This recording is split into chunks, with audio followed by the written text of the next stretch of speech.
Classic TV fans, Rick Nige here. Thank you so much for joining me today. We're going to be talking about the Twilight Zone.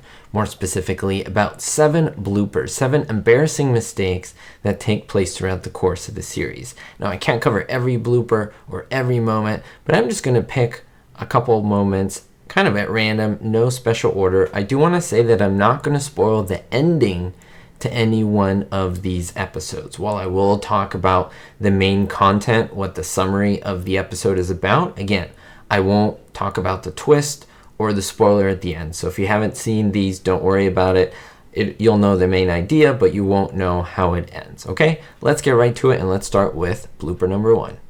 It comes from the episode Stopover in a Quiet Town. Now, it's from season 5, it's episode 30, and in this one, there's a couple that had too much to drink, and they wake up in bed to find themselves not only in a strange house, but in a town that's completely deserted, and there's nothing that is as it should be. It's a really strange place to be, and the whole episode basically discovers where they are at.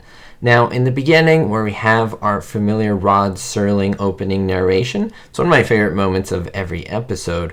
But remember, what they try to do here is always go from the actual episode content, and then they swing over. Usually, they swing over, they do some type of effect to get us into the idea of Rod Serling coming into frame. In this case, they quickly pan to the right. It's almost like a dizzying pan. In that dizzying pan, you can see it for a brief moment. It stands out to me, but I can slow it down for you. You can see crew members and even stage lights in the back. Even the end of a set, I'll show you again, still frames.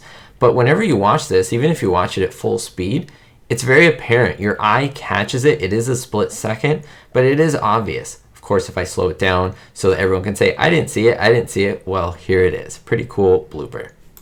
Now, in this second blooper, we look at the episode The Hitch-hiker. It's a season 1, episode 16, and in this one, we see a young woman who's driving across the country, but unfortunately, she becomes frantic when she learns that she keeps passing the same man on the side of the road. No matter how fast she drives or where she goes, the man is always up ahead of her, which is super creepy. It's one of my favorites from the Twilight Zone series. And he's trying to get a hitch, basically hitch a ride with her. And as I mentioned, it is a great episode. Now, if we look at this moment in the episode where Nan, that's the name of the woman, when Nan is first swerving to avoid the hitchhiker, notice the car that she's in. Now, originally, I did a little bit of homework here. I believe, I could be wrong. If I'm wrong, let me know in the comments. But this is a Mercury, right? So it's a Mercury vehicle, and it seems to be a 1959 Mercury. Now, later on, when she swerves and the shot changes, it's no longer a 59 Mercury. It's actually a different car. It's actually a different model car, too. Apparently, this is a Ford, and it's an older Ford. It's a 1957 Ford. Why would they do that? Well, because they have 2 different shots, 2 different cars. That is, one that they use for the interior shots, one for the exterior, and well, they weren't super precise in matching them. It is cheaper to just get 2 cars that kind of look the same versus 2 exact cars. And you can see the color is even different. One is lighter and one is a lot darker. How many of you actually noticed this when you watched the episode? Our third blooper comes from the episode A Thing About Machines. Now, it's from season 2, it's episode 4, and we meet a man, a really crazy, kind of grumpy man who's a little bit paranoid. His name is Bartley Finchley. Now, Bartley Finchley, he is all about machines, and strange things start happening to the machines that are around him. Now, one of the scenes which is pretty iconic in terms of this episode is when Mr. Finchley is being chased by his quote-unquote driverless car. However, if you really look at the car, now notice this is a right-hand drive automobile, so instead of what we're used to here in the United States to be left-hand drive, which is just a normal position of a car here in the United States, this is right-hand drive. So you'd be able to see the steering wheel, and even the driver, I'll point him out to you, he's a shadow. He's trying to crouch behind the dashboard and the steering wheel, but he's also trying to see where he's going. Remember, this is really early. This is 1960, in fact, October of 1960.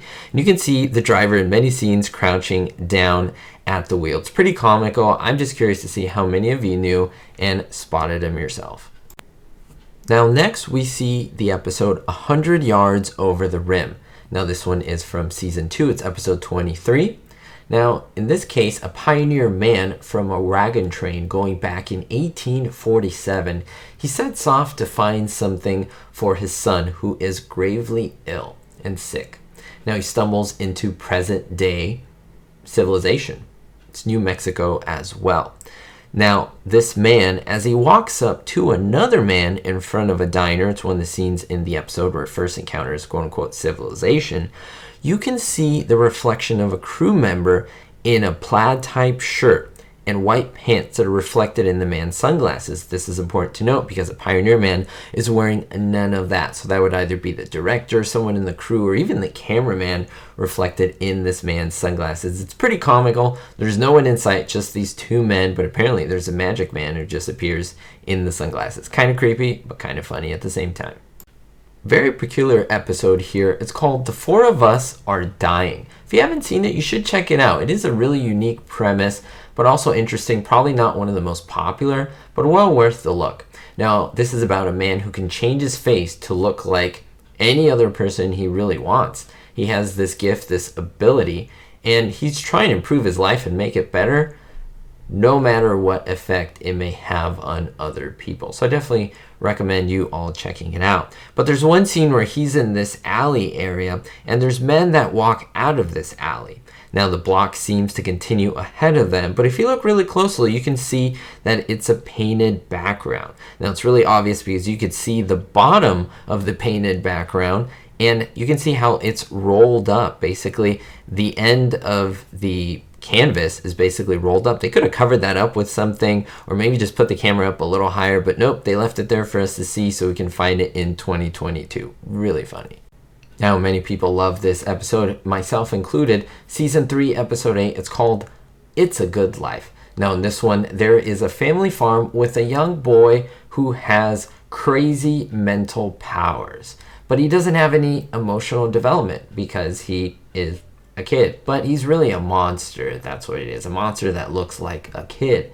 Now, he has his family basically kidnapped hostage. They are terrified because they do not want to upset this monster in disguise, that is.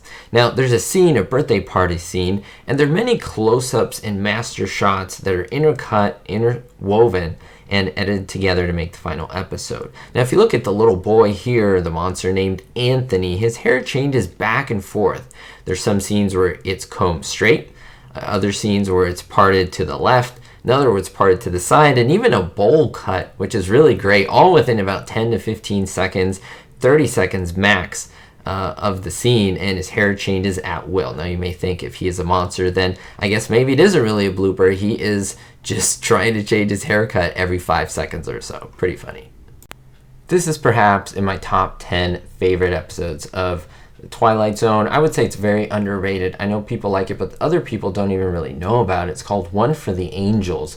It's only the second episode of the entire series in season 1. Now, this is about a pitchman who's visited by Mr. Death, and he's forced to get his life priorities in order. It's a great episode. I even shed a couple tears every single time I watch it, even though I know what's going to happen. Now, this man's name is Mr. Bookman. Now, as in this scene where he's talking to Mr. Death and he's leaving his apartment to get away from him, there's a note that's tacked onto the door. Notice how it's about eye level to him, just roughly. But in the next shot where he basically comes out of his apartment, it's different because now he's in the hallway, he locks his door, and the note is magically now 6 inches above his head. It's no longer at eye level where it should have been.